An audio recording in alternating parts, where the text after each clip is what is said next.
For sure. All right. Well, hello Facebook. We're back. Beautiful day in the neighborhood out there. You just got in here.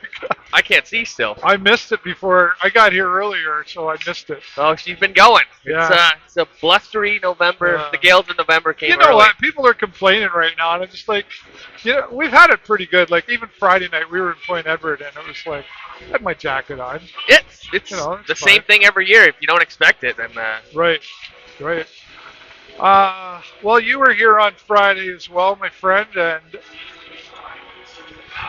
it's getting tougher to talk about watching this happen, like, and I was just talking to Al Coyne over here, one of the lines, the head of all the lines guys, and it was a conversation of there's so many variables going on. One of the things I talked with Al and a few others, it's like you look a lot of times you keep seeing this 3-on-1. Have you noticed that? yeah, you're letting the goalie hang out to dry. You should never have those plays at all.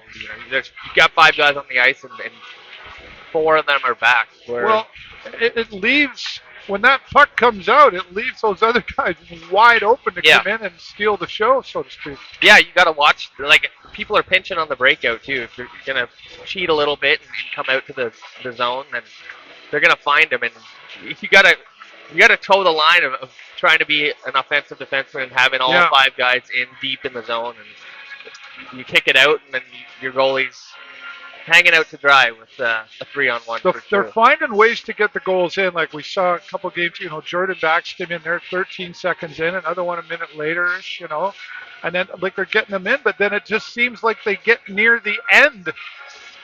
And what happens? Are they getting tired, or are they, I think even they struggled with getting goals in last game with the amount of shots that they had on net, and none of them went in. It's tough to see. It sucks to go to the shootout too because we suck at it. I'll be honest. And you wonder about the lineup too because you never saw Beckham Edwards in there, and I don't think he's even arguably he is our best shooter 100%, and I don't understand not having him in the lineup. Well, I think I've had that conversation too with some more prominent experts, if you will. Oh, okay. And it's I mean more than me. That's not hard to do, I know. Jay Peckham is going to join at the end of the first period today. He come up, so I'm sure he'll have a lot to say. He's well then. Yeah, he was fine. He just anyway. he forgot. He got tied up or something like that. But he will be here, and we're going to be talking more about that. But the other key in all of this is to talk about the line changes. You find some gel and let them run with it a little bit. But then you've got to look at the other team that you're playing as well too, right, Connor? And go, we've got to match our guys to theirs. So how do you find that balance between matching our players to theirs or just saying, you know what, this has been working over here that game, so just keep going with it? In a shootout, it's hard to match guys because no, but I mean like picking the lines. That I understand for sure. You have to. It's line matching is pretty important. It's just again, you kind of look at the shootout lineup or the overtime lineup that we put out. Yeah. Like, where are the best guys? We need every one of them on the ice at all times. Like, give them 2.5 minutes and then split it up with another 2.5. So. Yeah. And then, when you pick who gets to do the shootout thing, who's been the I don't know. I know what I would do. Says me who doesn't know how to tie skates. I don't even know how to tie the skates. So I did see Braden Guy earlier down in the media room. Oh, very cool. And it was, I wasn't talking to him. Terry Doyle was talking to him, and so I was eavesdropping, of course. And we're here again. These aren't his words, but you could just sense a bit of the frustration coming out.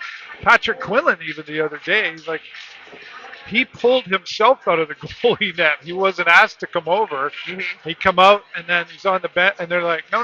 Well, they send him back, right? So with 1.4 seconds left, I guess as the goalie, I might assume that, they're probably pulling me right now, but coach didn't tell me to. So yeah, I don't know. It's kind of been a part of that disconnect. It's happened multiple times with both goalies, actually. Evan has come halfway out to say, hey, are you going to pull me? Because we've got a minute and a half left. And Quinlan's done it as well. So you start to wonder if there's a little disconnect between even just the Communication. goalies and the coaches. But yeah, it's weird because you have to get all your players on the ice at the end of the game, especially if you're down a goal. It's strange to see how late he pulls the goalie. So that's part of the strategy. And see if roll with it. Well, it's a bold strategy, Cotton. We'll see if it plays out. At the overtime and the shootout, I was all set up for post game, and then I was sitting beside Ryan Brown's dad, Graham, and you think it's frustrating to watch a game. Try being one of the dads. I heard a little bit of frustration out of Ryan Brown's dad, actually. So yeah. That's a fine line too between coming to watch the game and being a supporter and one of them being your own child. That's a really well. Hey, there's a lot on the line out here for these players, right? I was talking to another gentleman who's been around. I won't mention this too, but he's been around the OHL for a long, long time. Formerly a part of the Sarnia Sting scouting crew, etc. And we got talking about the age of these young fellas, and we've sort of touched on this a few times before. But hearing from this gentleman who's been around for quite a while, confirmed the whole accountability to a player outside of the arena. We've seen some things happen in the OHL recently, but there's that go out in the community, practice, play the games, travel on the road, be away from your family, keep your grades up. There's 6 things. And then I want to be a teenager at the same time. And we're a lot of there's a balance of what we talked about between. But you signed on the dotted line, and there's an expectation to being a teenager in the middle of all of that. Do you think, there's obviously a lot of pressure there, but do you think sometimes we do put too much pressure on? Definitely. Everyone wants to be a fan. What is too much pressure? I think I don't know. Sometimes I would assume that all of these kids are on social media. They start to see things about, this guy stinks or this guy is so and so, and that's like you just said. There's 6 things that they have on their back to try and keep above water and at number 7, wanting to get to the next level of hockey. So. This is why we're here. Yeah, why else? I'm not just here for fun, right? I wouldn't assume a lot of them are just doing it for fun. They're at this level now, so that's so much pressure. I couldn't imagine. And then when you read things like, oh, so and so is not this, and it's tough. And they're kids. They're all kids. None of them are the overage or that the oldest are 20 years old. So there's got to be a line in there somewhere, right? And that balance of it all. I'll have to remember to bring it up. There's a young fella here. His name's Christian Nyland, I believe, if I got that right. And see if I can. I can show you the picture, but this little fella right here. What are we watching? Sting hadn't started yet. Yeah. OHL, yes. This young fella right here. It's his 7th birthday. Look at the shirt. It's a great shirt. See if I can show. Yeah, I should have had. Okay. If you can see the Sting logo there. That is not Sarnia Sting. Is it the Lambton Junior Sting? Nope. Him and his dad and his mom's here too. Are from Troy, Michigan. Okay, yep. And they play for the they have our logo. Sting. I noticed that last time I was in Detroit, actually. I never knew that. And so they're here for his 7th birthday. They've been trying to come here, so he wore his team shirt. So cool. They were down here looking at the NHL Hall of Fame and the Sting Hall of Fame down here. Have you ever really spent time looking at all that? I've actually sat there for about 20 minutes before. There's a lot of information It's great. I love that they added that corner. Yeah. So happy birthday, Christian. If happy you're watching birthday. Here with Mom and Dad down from Troy, Michigan. Very nice. I think they're going to probably throw them up on the Jumbotron. That's awesome. It just shows, though, how far some people are willing to travel to get here to a hockey game. I mean, there are some North Bay fans here. That's not a short ride. No, not at all. Hopefully you're within closer distance than actually being in North Bay, because that's a trip and a half. Yeah. I've done Sault Ste. Marie in one day. Never again. Oh, man. I feel for like Lee Cunningham and Pat Roche when they go on the road with the team. I'm like, yeah, good for you. Yeah, they're still hanging out with the boys. They are. They are. Listen, back to hockey. You know, we've seen a lot of dedication from fans, but it's hard to stay in this arena sometimes. Like I'm not trying to beat up on the Sting, but we're at the very, very bottom here. There's only one way for them to go. What does this team got to do to close the deal? It was it was a good night. It was nice to get that win on Wednesday and to sneak a point even out of a Yep. game that you probably should have had 2 in is nice as well. But if you can get a win now, that's 5 out of 6. 5 out of 6 is a good three game stretch. Yep. You can it's easy to turn it around and then you go on your road trip and you kind of have that momentum saying that we got most of the points that we wanted out of that little stretch. And closing the gap it's tough. You got to finish the game. Their third period on Friday was less than ideal. It was abysmal, I'd say. They just looked totally lost. Not the same team that they were in the first and second period. Everyone was out of position. It wasn't just one. They were chasing the puck. Every single one of them looks like they kind of forgot how to play hockey a little bit. So Yeah. that was really tough, and it led to them going down. And probably should have snuck that one out in regulation, and then it goes to overtime. It goes to shootout. And you lose that extra point. So that's, like I said before, you look back on these games when you're close at the very end of the game or at the very end of the season, trying to sneak into the playoff, and you think where could we have got one of those extra points? And you look back to a game like that on Friday and think probably would have been a good game to have an extra point out of. Yeah. Chase Coughlin finally got his first OHL goal. Which Chase was, Gone, yes, very nice goal. What a goal! And it just it just got in there. It looked like it was slow motion or Yeah, he something, kind of right? just ticked it. Yeah. I ticked it. And he got asked in post-game press conference. I don't know if and it's like, it went in. We don't ask how it went in. It just went in, right? And it was nice to see him get that that monkey off the back is what we like to see, right? Yep. So congratulations to Chase on that, and especially this far into it. If you're this many weeks into an OHL season, and you got to be going more and more. There's more frustration. You're like, I just need that first goal. Yeah, that's all it takes sometimes to get some players started. You figure it out, you get one, and you think, well, that's not that hard. I can do it again. So, looking forward to him in the rest of his season because he was a highly touted pick and kind of sat on the sidelines a lot last year. So it's nice to see him get into all these games and finally get a goal. Yeah. We're going to talk about the lines here starting off. Ryan Brown, Alessandro Diorio is back and dressed. And what a relief. Van Volsen will be on that first line. How are you? Yeah, what's the excitement there for Diorio being back? Through the roof. I couldn't imagine. If he's starting lineup, I would imagine there'd be a bit of a standing ovation because he's been desperately wanted back, and what a talented player. It's tough to see him sit out. Like that. That was a long time to sit out, especially at the start of the season. So you got to expect a little bit of rust too, but so excited to have him back. Yeah, well, and you got to hopefully expect that he's going to come out that horse gate, if you will, and just running like a champ out there. As well, I mean, he was picked for this team last year for many reasons, right? And it just seems like we have I don't know if it's the curse or whatever of Sarnia Sting gets hurt and the really good ones get hurt.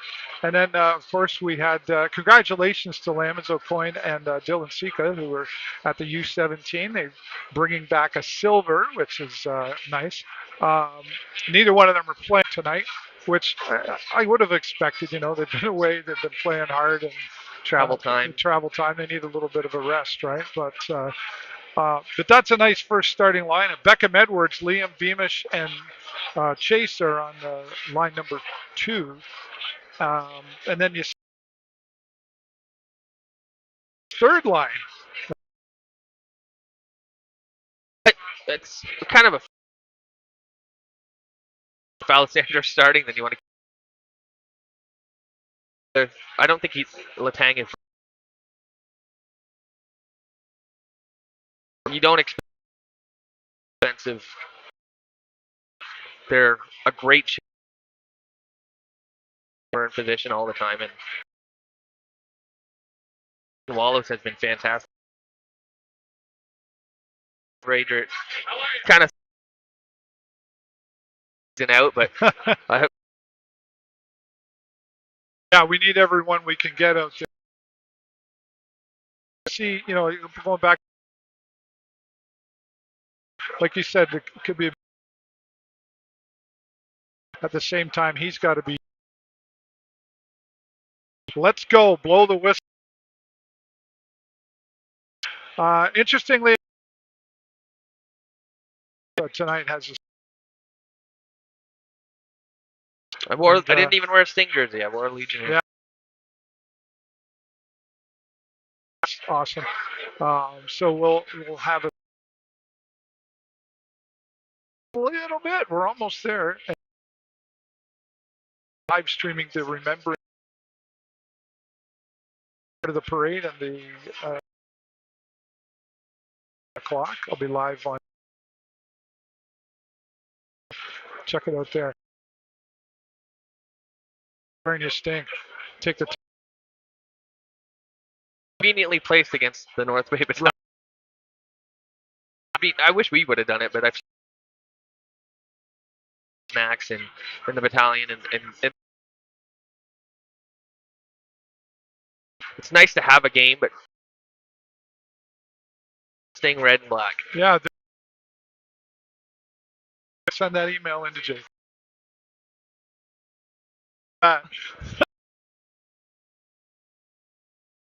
Yeah, no, I think that's a great idea. It's one thing about they're always. The country day last year, everybody got. And then sometimes it's 3 years ago. And then it's like, okay, I'll stop that tradition going on. But Jake, sometimes it's. I know we're going to get there. Post in the OHL, and we've been doing that for 10 years. And then here, doing this kind of thing, I believe we're the first and to date the only ones that get on the concourse and do what you and I are doing. I think that's pretty cool. There's some good announcers around the league, I think, but this is. I wouldn't call myself an announcer either. No, me neither. This is awesome to be here. Like it's social media, and they're implementing it more and more. But he'd been around with me for many, many years, and last year kind of took a bit of a break for personal reasons, and he's promised he's going to show up, take the first period off. Fingers crossed. If I walk by and I see you standing here alone, I made him I'll pinky swear in every.